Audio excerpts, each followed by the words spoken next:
Coming up on Primetime Politics, aid for Atlantic Canada. $300 million Hurricane Fiona Recovery Fund. The Prime Minister unveils hundreds of millions of dollars to help rebuild after Fiona. But with tens of thousands still without power, could the government be doing more? We'll speak with the minister responsible for the Atlantic Canada Opportunities Agency, Ginette Petitpas Taylor. Also, I'm going to be the premier of all Quebecers. with a majority now larger than the one at dissolution, what challenges remain for François Legault and the Coalition Avenir Québec? Not to mention the opposition parties now left scrambling for scraps after last night's vote. And certainly not what I was hoping for. Hockey Canada faces more scrutiny on the Hill. Is the organization doing enough to address sexual violence in the sport? This is Primetime Politics. Hello everyone, I'm Michael Serapio. Prime Minister Trudeau traveled to Dartmouth, Nova Scotia today to announce the creation of a new Hurricane Fiona recovery fund to the tune of $300 million. We need to have transparency and accountability, absolutely, but we also need to get the money to families as quickly as possible, especially with winter coming, especially with some of the impacts to community infrastructure, and we're going to be there. Now, despite the commitment and the dollars promised, there are still demands for more to be done. And among the calls being made is one from the Nova Scotia Premier. To talk about this, we have invited Ginette Petitpas Taylor to the program. She is the MP for the riding of Moncton, Riverview, Dieppe in New Brunswick, and is also the minister responsible for the Atlantic Canada Opportunities Agency. Minister, thank you for joining us. Thank you for having me today. So I do want to talk about your announcement, but I do want to begin here, if you don't mind, with some comments that we heard from the Nova Scotia Premier Tim Houston. As you know, there's still some 20,000 Nova Scotians without power right now. Premier Houston, essentially he's asking for more military support to actually address the issue. Is that something that's been discussed within Cabinet, been discussed with the Defence Minister? Well, I can say that ever since Hurricane Fiona arrived on ground here in Atlantic Canada, we have been in touch with all premiers of all 4 provinces in order to assess what was needed on the ground. And as soon as the request came with respect to the military, we were very happy that Minister Anand was able to really put that into motion right away. The Prime Minister today has a bilateral meeting with Premier Houston, and I'm sure that whatever other needs are requested will be discussed today at that bilateral meeting. And again, we look forward to working collaboratively with all provinces to make sure that they receive the help they need. We recognize that Atlantic Canadians are hurting right now in some areas, and we want to be there, and we will be there with them to support them during this very difficult time. I'm from Atlantic Canada myself. I live in Moncton, New Brunswick. We've been very fortunate in my area, but I know in other parts of Atlantic Canada and in eastern parts of Quebec, the damage has really been devastating, so we will be there to help them during their times of need. Mm-hmm. Now, to that, we also did hear from the federal NDP leader today, Jagmeet Singh, and he is essentially calling on your government to provide an emergency wage supplement or at least make EI available to people who cannot work right now because of Fiona. Will that happen? Is that something that's being considered? Well, first of all, today, Michael, being in Nova Scotia, we made an announcement today in order to provide financial aid to those in need. Through ACOA, through my department, we have announced a $300 million sum of money that will be available to those that will need it. This is a complementary pot of money, if you will, in order to assist people. If they don't qualify for existing programs that are already out there, they may be able to qualify for the funds.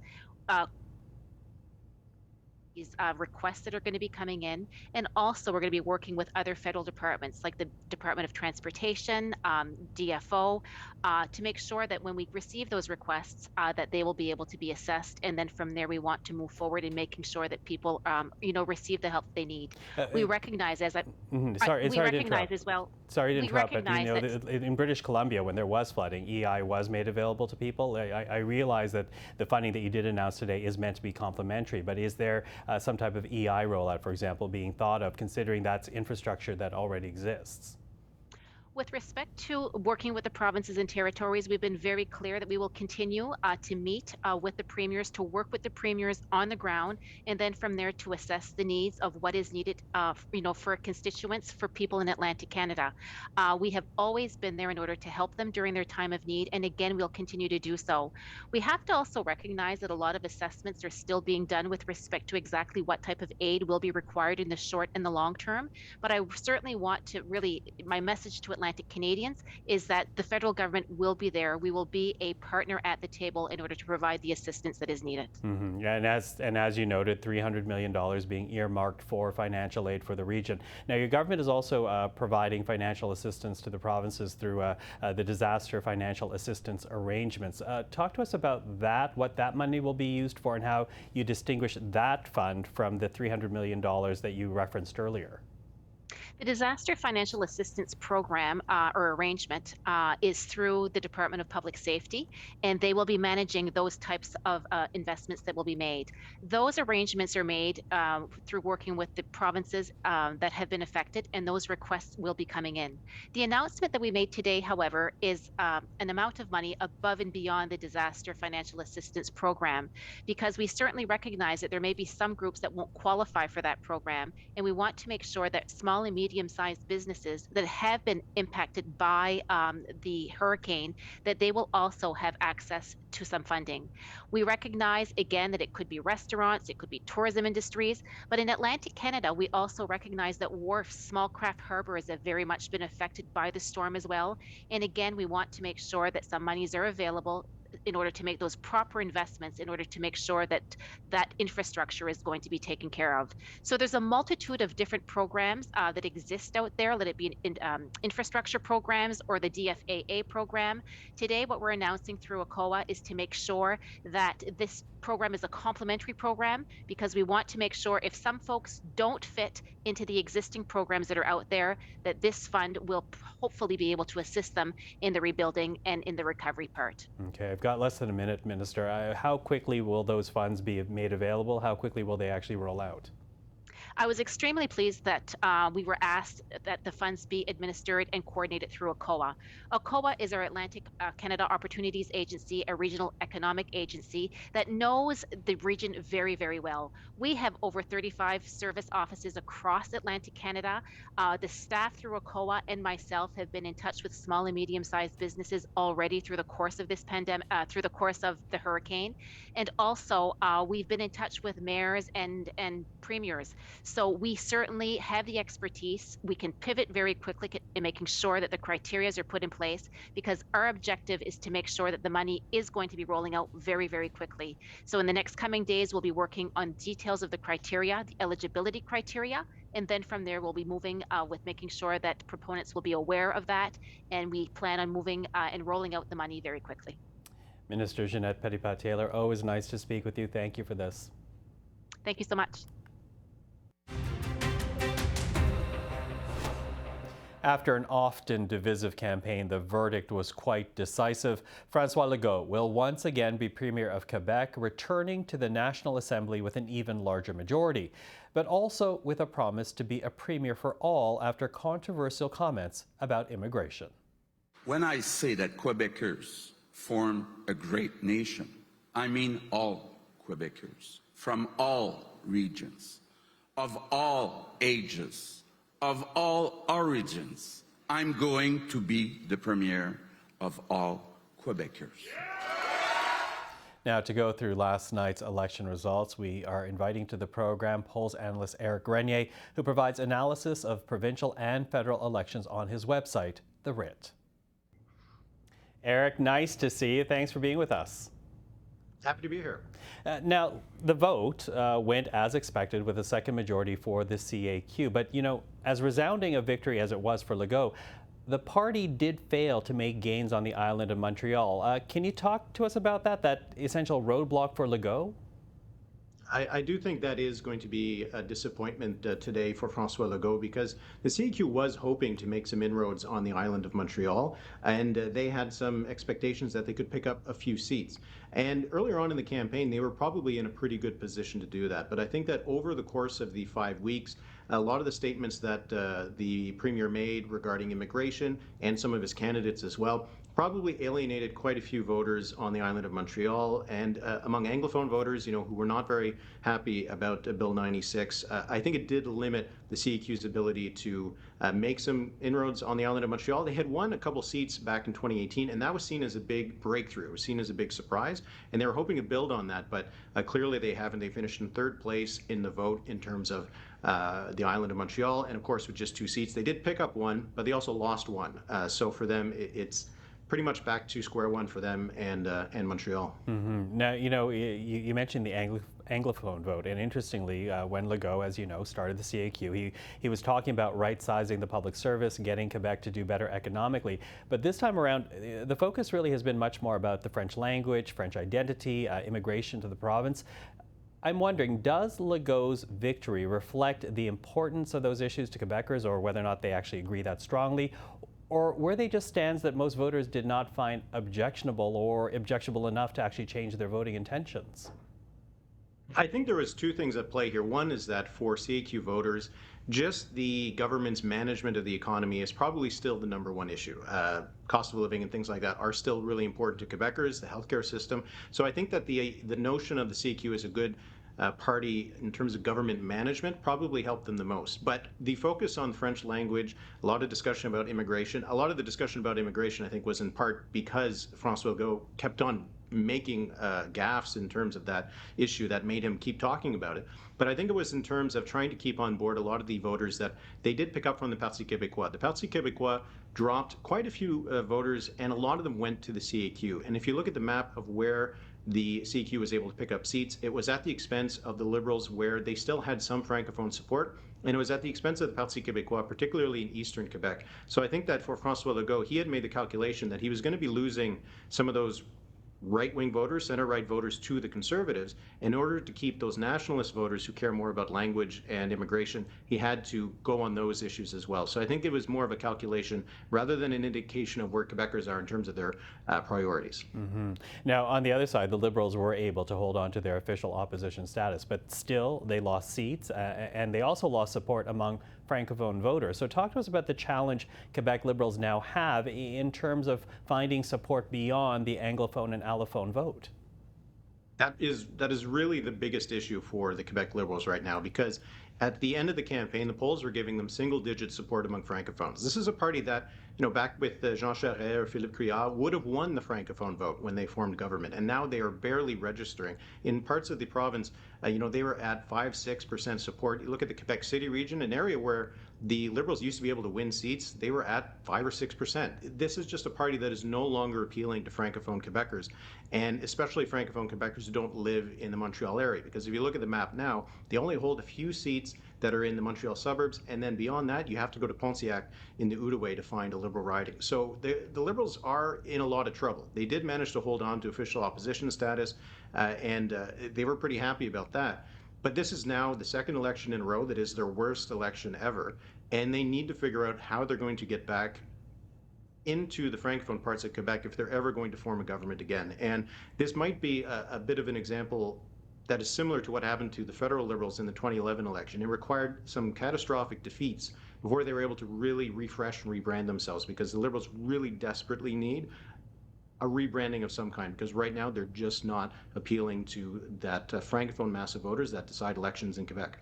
Now that brings us to the other party that historically has governed the province for the past 4 or 5 decades, because the Parti Québécois, they too lost seats.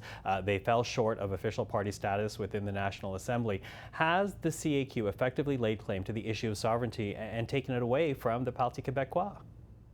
Yeah, more or less. And it is a little ironic because François Legault said that he was getting into politics to get beyond that federalist sovereignist divide that has really been the feature of elections in Quebec since the 1970s.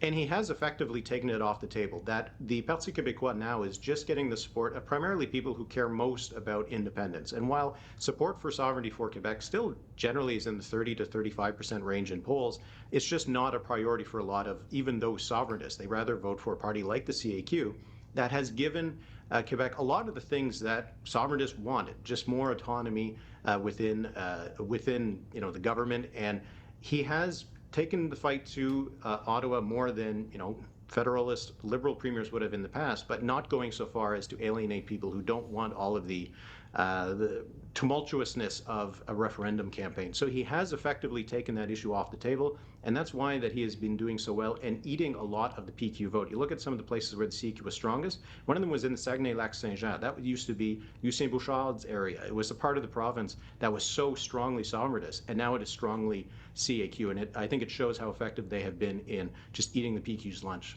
And very quickly, as we're running out of time, I do want to talk about Quebec Solidaire, because there was talk of them perhaps becoming official opposition. That did not happen. Where did Quebec Solidaire fail to gain ground? Yeah, it was just off the island of Montreal again. They did lose a seat in Abitibi-Témiscamingue. They managed to hold on a couple seats in Quebec City and one in Sherbrooke. But for them, it is just a little bit of a roadblock for them. They've managed to make progress in every election since they were formed. They did gain one seat, but they dropped a little bit in the vote. So for Quebec Solidaire, a little bit of a missed opportunity. They wanted to become the alternative to the CAQ. They'll have to wait at least another 4 years before they can try that again. Okay. Eric Grenier, always great to speak with you. Thank you. Thank you.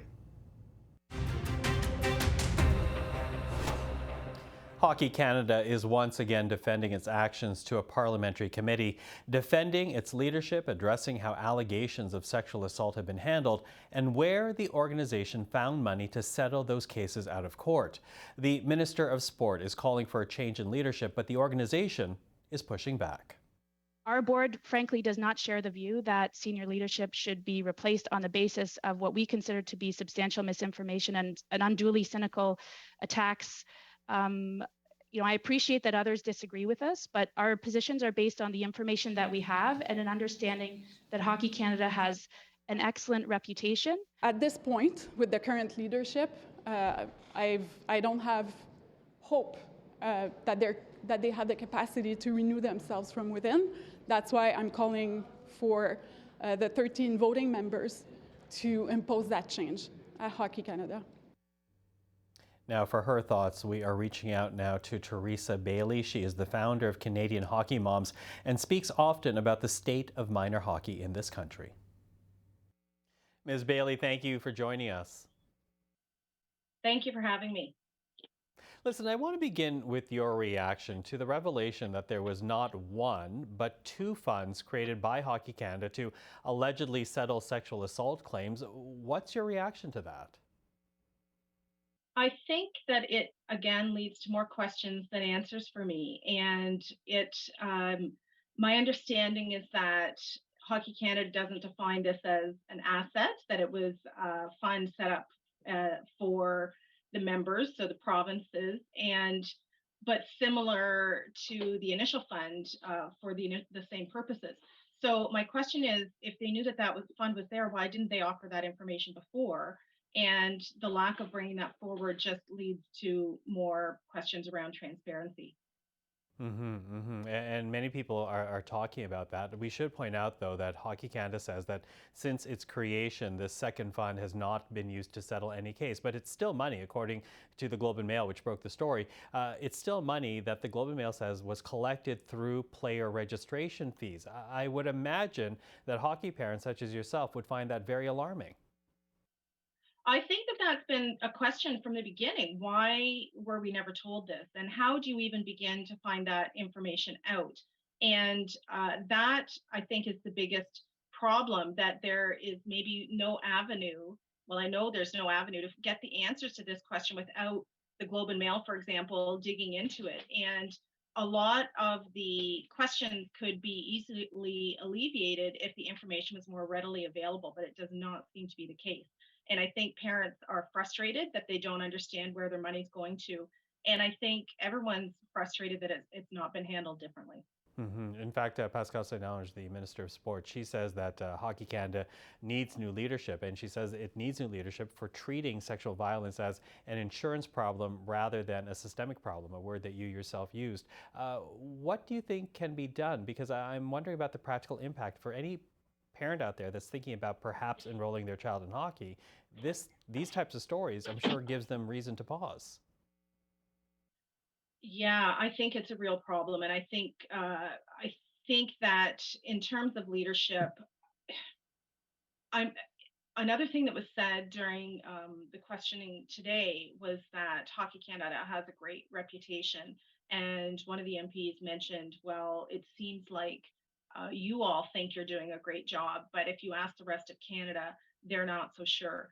And I think as leaders, I'm not sure that they're necessarily listening or that people feel that they can speak up in these town halls that they're having. I don't know where they are. I don't know where the survey's going. I don't know who's done the survey or even how many people are being asked to complete the survey for community input. And the fact is, even if parents felt like they had something to say, if you speak out against people, you know that you could forever, there could be repercussions forever for you or your child in the system. And I suspect that's the same case actually on the board. I cannot believe that everyone on the board felt like they should handle this the same way. The fact that there are no minutes tells me that there were probably some for and against handling it the way that it was, but no one wants to go public against people who might still be in power later because it would probably mean their end in terms of involvement with Hockey Canada.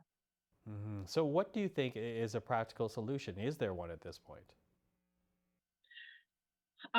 It's I know that there is a new board of directors being elected. I hope that it's a board that has diversity. I think there needs to be diversity across all levels of hockey, whether it's from Hockey Canada down to the grassroots level.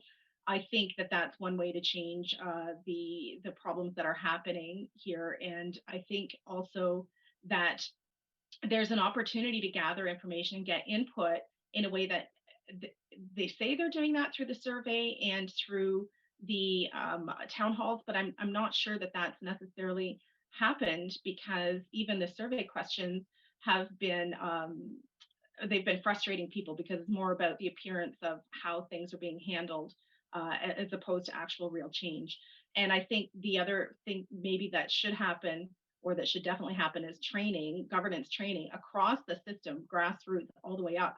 I know that everyone running minor hockey, there's no required governance training to deal with conflict or to really understand the implications of what they're dealing with. And I think that that's an important process. I have no idea what the governance training is, even of the board of directors at Hockey Canada, but to really understand that and make it consistent across all of the member agencies would be important. The action plan that's come out, I feel, is a reaction plan, and we'll see what happens. Well, we are watching. Teresa, thank you for this. Really appreciate the time today. Thank you. Let's turn now to the matter of the environment, as a number of reports were tabled in Ottawa today. They come from this country's environmental commissioner, who says Fisheries and Oceans Canada is moving too slowly in efforts to protect aquatic species. Commissioner Jerry DeMarco joins us now. Commissioner, thank you for being here. Glad to be here, Michael. Now, you tabled 6 reports today in the House of Commons, but the one that's really getting the most attention, initially at least, is your report about protecting aquatic species. Now, that report, it basically says that there's a bias against listing species that, while at risk, are not listed as needing protection because they're also commercially viable. What do you mean by that? Yes, so Canada has a Species at Risk Act, which is meant to protect and recover those species that are in the most trouble. In this case, a few hundred aquatic species, including a couple hundred fish. But Department of Fisheries and Oceans is reluctant to use that legislation to protect those species that have commercial value. Now, is that definitive? Did you compare that against, for example, non-commercial species? Yes, we have in our report, we set out in graphical form the evidence of that bias. Lots of aquatic species that are found in freshwater and are not commercially valuable, easy to have them listed by the department. Those that are predominantly in saltwater and subject to commercial fisheries, very few of those have been listed for protection. Now, is that a political choice, do you think, or is it the environment taking a backseat to jobs? What is the rationale, do you think, around it?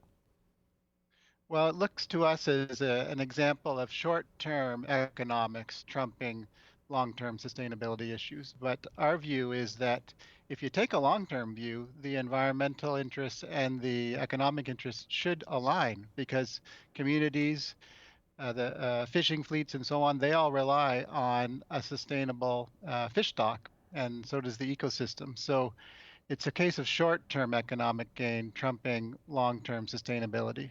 I think, though, up against it are things like the memory of what happened to the cod fishery in Newfoundland. How do you address a challenge like that when really people are concerned about what listing something as endangered or in need of protection might actually do to their livelihoods? Well, that's a great example because cod has never been listed for protection, and it's been managed solely under the Fisheries Act for decades. And it was under that legislation that the collapse occurred and the mismanagement of the cod fishery occurred. So it can't be used as a reason for not listing it now, because that's an example of a fish that should have been listed, and the science said that it should have been listed. They didn't list it, and the population crashed from 100% to 1%. Mm-hmm.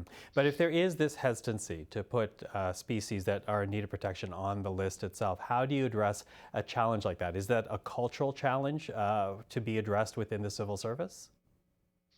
Yeah, it's a matter of getting folks to look at things in a longer term view.